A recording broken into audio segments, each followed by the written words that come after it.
This video is sponsored by, well, me and my new short film. Stay tuned at the end for a quick teaser for Based on a True Nightmare.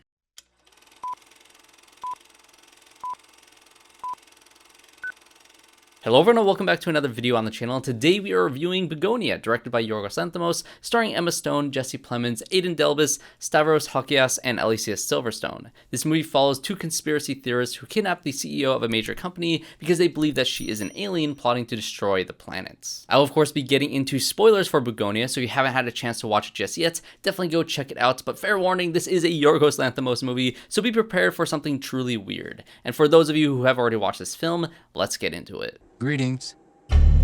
Welcome to the headquarters of the human resistance. Where's my hair? Your hair has been destroyed to prevent you from contacting your ship. So, as this is a spoiler review, let's get into the big question right off the bat. Is Emma Stone's Michelle actually an alien? Well, yeah, she's an alien. Of course, a Yorgos Lanthimos movie with this premise would end with her being an alien, but in the grand scheme of things, I don't think that really matters all that much to the overall points of the film. This movie is largely about truth and perspective, and how the truth behind certain things can be skewed to fit anyone's agenda. A film like this has to be just as manipulative as the characters in its story in order to be successful, and I think that is this film's greatest strength. I went back and forth so many times within this film on what the reality of the situation was, to a point where it didn't really matter what direction they went with by the end. It would work both ways and be just as satisfying. And when you look back through the film, the seemingly tragic stories of some of the characters become more cruel, and the cruelty of others become tragic. The film opens with a monologue from Jesse Plemons as Teddy, a true nobody in the grand scheme of humanity. He's telling his cousin Dawn about his bee colony and how the decline of the bee population relates to these aliens called Andromedons who are affecting the Earth through different chemicals and medications like the ones produced at Michelle's company. But also how the hive mentality of the worker bees mimic the conspiracy that all people are following the propaganda of these aliens in order to look the other way. And as this monologue goes on and we hear more ridiculous aspects of his conspiracy, like their need to be euthanized before their whole journey in the side of this film, or how these aliens communicate to their mothership through their hair, or how they need to wait for this lunar eclipse to gain access to these aliens without being detected, the more skeptical the audience became over the absurdity of his theories. Jesse Plemons is the perfect casting for this character as he really leans into his character's unapologetic beliefs in these things. I believed that he believes in these things, but the way he goes from the bees to the aliens was so ridiculous that they felt so in line with real-world conspiracy theories that crumble under the least bit of scrutiny. Teddy's cousin Dawn, played by Aidan Delbis in his first acting role, is largely the audience's window into these characters' lives. He represents the everyday guy who simply lives his life with no greater sense of purpose or meaning. He doesn't necessarily enable Teddy's delusions, but his blind loyalty for his cousin doesn't distinguish those thoughts either. Yorgos opting to cast a non-actor in this role was extremely effective, and I thought that Aidan did a phenomenal job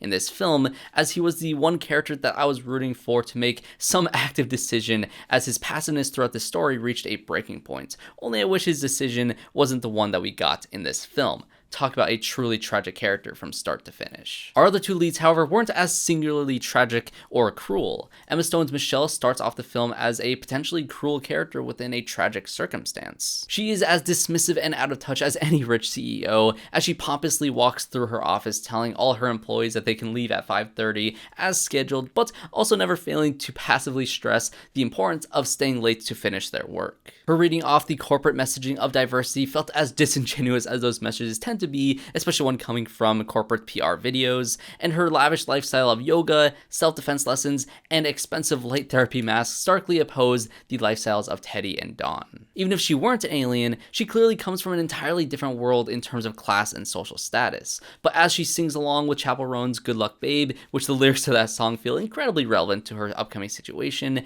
Teddy and Dawn descend upon her in a hilariously ill-prepared kidnapping attempt that goes just about as you'd expect. But despite the film setting her character up as a seemingly unlikable character, it's always going to be hard to watch someone go through the violent nature of a kidnapping, to see how violating it is as her hair is shaved off and these men smear lotion all over her body. Yorgos balances a lot of moments of dark comedy with some truly dark and disturbing story beats, and the kidnapping is one of the strongest examples of that balance. The ridiculous nature of the situation quickly becomes very real as she wakes up chained to a mattress in the basement with Teddy and Dawn standing above her, dressed in their their nicest suits, which still don't quite pass as upstanding. And the dialogue we get between Teddy and Michelle immediately start the game of cat and mouse, only we continuously question who is truly in control of the situation. Michelle is clearly a person who can talk her way out of any situation. She has always been in a position of power, whether it is as the rich CEO of a pharmaceutical company or the empress of an alien civilization, but she has found herself in a mental battle with Teddy, who could not be more opposites as someone with absolutely nothing left to lose. Someone who is so entrenched in his belief in the Andromedans that even though he is technically correct about a lot of his theories, his extremist moralities and tactics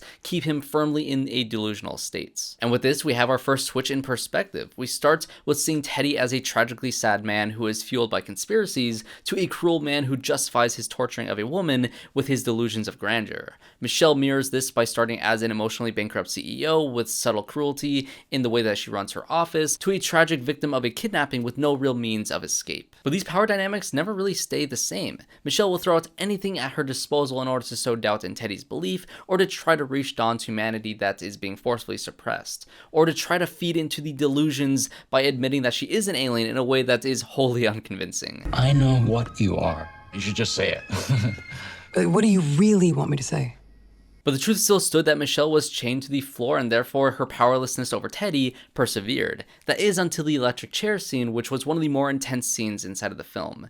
After admitting that she was an alien, convincing Teddy, but not the audience, he goes and tests her by shocking her with electricity to an extremely heightened degree, which was so hard to watch. But this was of course contrasted by the single greatest use of Green Day's basket case in any film ever. I mean, come on. Neurotic to the bone, no doubt about it. Sometimes I give myself the creeps, sometimes my mind plays tricks on me. Am I just paranoid or am I just stoned? Incredible use of music in this film where the lyrics are just spot on. Dawn is able to stop Teddy from shocking her to death, which gave me the thought that maybe they had done this before. Very subtle foreshadowing here, but this does change Teddy's entire demeanor as she manages to survive the highest levels of electricity yet, meaning that she is of course an Andromedan royalty. The dynamics then finally shift to Michelle having the power once Teddy lets her upstairs because he now thinks that she is royalty, so he of course needs to treat her like royalty, and she discovers that Teddy's mother is one of the test subjects that slipped into a coma after taking the company's medication. This once again sows more doubt that she is an alien, as this gives Teddy a more grounded reason to want to kidnap and torture Michelle.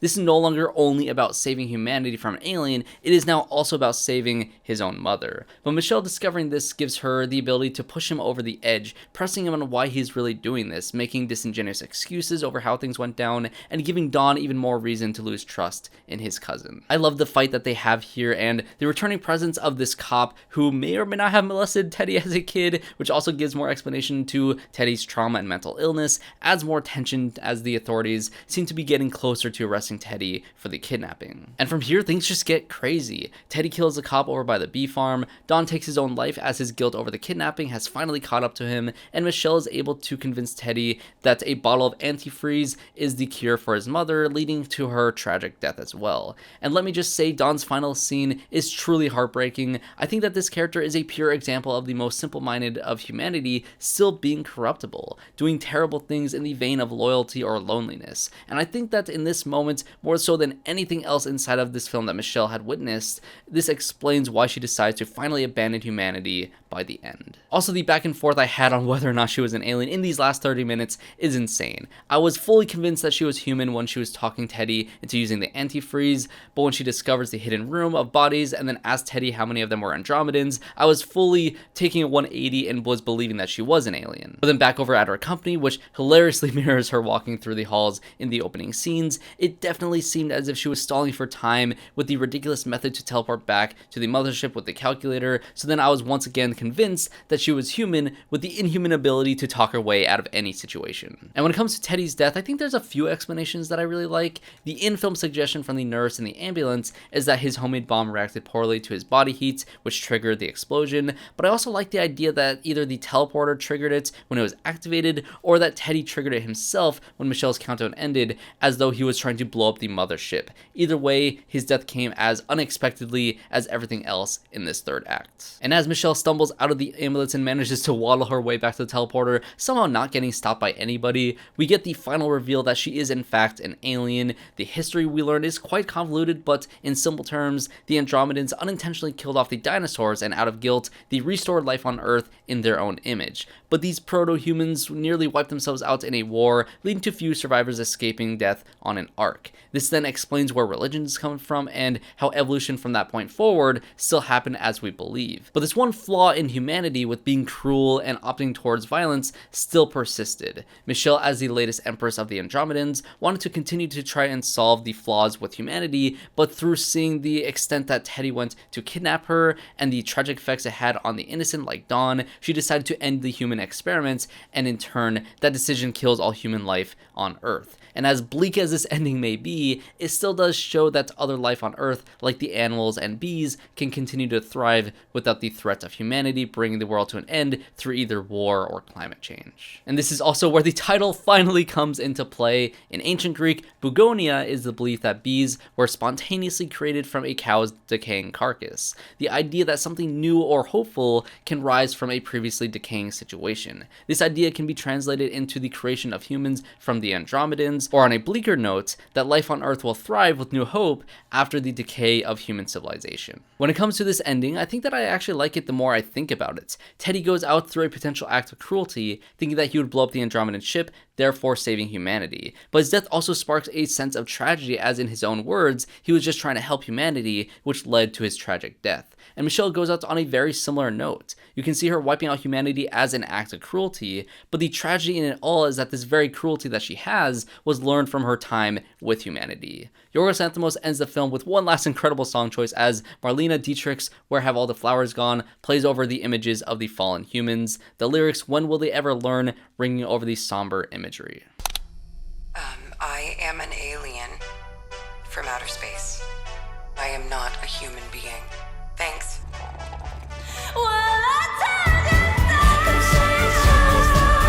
This movie is not going to be for everyone. It is weird, the dark comedy is pretty niche, and the ending is extremely out there. But as a fan of Yorgos Lanthimos' filmmaking style and someone who loves rewatching his films to catch the nuances in its themes, it is just the type of movie for me. But those are just going to be my thoughts on Bugonia. Did Yorgos Lanthimos too close to the sun, or was this just what you wanted out of another film of his? I'd love to hear your thoughts in the comment section down below. And as always, if you enjoyed this review, make sure to leave it a like and subscribe to the channel to see more reviews just like this one. I just reviewed Chris Stuckman's Shelby Oaks last week and had plenty of thoughts on that film, along with many others you can watch here on the channel. And like I mentioned at the top of the review, I am sponsoring myself for this video with my new short film based on a true nightmare. I filmed it at the beginning of the month with a group of friends, and I can't wait to show it to all of you, but it's not quite ready just yet. However, I did cut together a trailer for you all, so thanks everybody for watching this video, and I hope to see you all in my next one, so please enjoy my teaser for Based on a True Nightmare. It has been a month since the true crime phenomenon has taken the world by storm.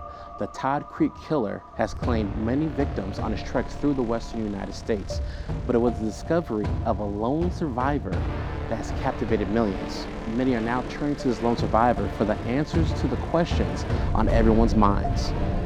How did he get away? What could he have seen? Could he have? Huge fan, by the way. Well, fan's probably not the right word to use.